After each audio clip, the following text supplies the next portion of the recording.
আসসালামু আলাইকুম। Job exam বিটিতে আপনাদের স্বাগতম। সঙ্গে আছে আমি মানিক স্যার। আজকে আমরা আন্তর্জাতিক একটি সংগঠন নিয়ে কথা বলবো, সেটি হচ্ছে সার্ক। দক্ষিণ এশিয়ার একটি সংগঠন সার্ক। এই সার্ক প্রতিষ্ঠিত হয় 1985 সালের 8ই ডিসেম্বর। 1985 সালের 8ই ডিসেম্বর এটি ঢাকায় বসে প্রতিষ্ঠা করা হয়। এর পুনরূপ হচ্ছে South Asian Association for Regional Cooperation. সার্কের প্রতিষ্ঠাতা প্রেসিডেন্ট জিয়াউর রহমান, বাংলাদেশ। মূলত এটি ঢাকায় বসে করা হয়।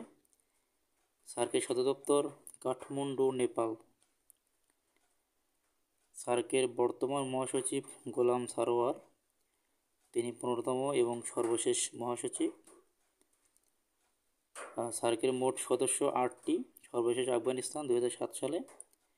তো এখান থেকে আমরা বুঝতে পারি যে সার্ক যখন প্রতিষ্ঠা হয় 1985 সালের 8ই ডিসেম্বর ঢাকায় বসে, তখন এর প্রতিষ্ঠাকালীন সদস্য ছিল 60টি এবং 2007 সালে আফগানিস্তান এটাতে যুক্ত হয়, সর্বশেষ সদস্য 8টি হয়। সদস্য দেশগুলো মনে রাখার কৌশল: MBBS নিপা। আমরা এইভাবে মনে রাখবো যে এমতে মালদ্বীপস।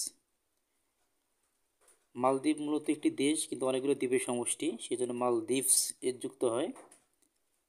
বিতে বাংলাদেশ, আবার বিতে ভুটান। ভুটান বানানটা মনে রাখবেন, ভুটান বানানটা কিন্তু ভি দ্বারা শুরু হবে না, বি দ্বারা শুরু হবে। এনতে নেপাল, এসতে শ্রীলঙ্কা, আইতে ইন্ডিয়া, পিতে পাকিস্তান, এতে আফগানিস্তান সর্বশেষ সদস্য এবং 8ম সদস্য 2007 সালে। তো সার্কের 8টি দেশ হচ্ছে মালদ্বীপ, বাংলাদেশ, ভুটান, নেপাল, শ্রীলঙ্কা, ইন্ডিয়া, পাকিস্তান এবং আফগানিস্তান। তো আজকের কুইজ হচ্ছে, সার্কের প্রথম মহাসচিব কে ছিলেন, তিনি কোন দেশের ছিলেন, এটা আপনারা সবাই কমেন্ট করবেন। এতক্ষণ জব এক্সাম বিডির সাথে থাকার জন্য সবাইকে ধন্যবাদ। এরকম নিত্য নৈমিত্তিক ভিডিও পেতে আমার চ্যানেলটি সাবস্ক্রাইব করে বেল বাটনটি বাজিয়ে দেবেন এবং পাশেই থাকবেন। ধন্যবাদ সবাইকে।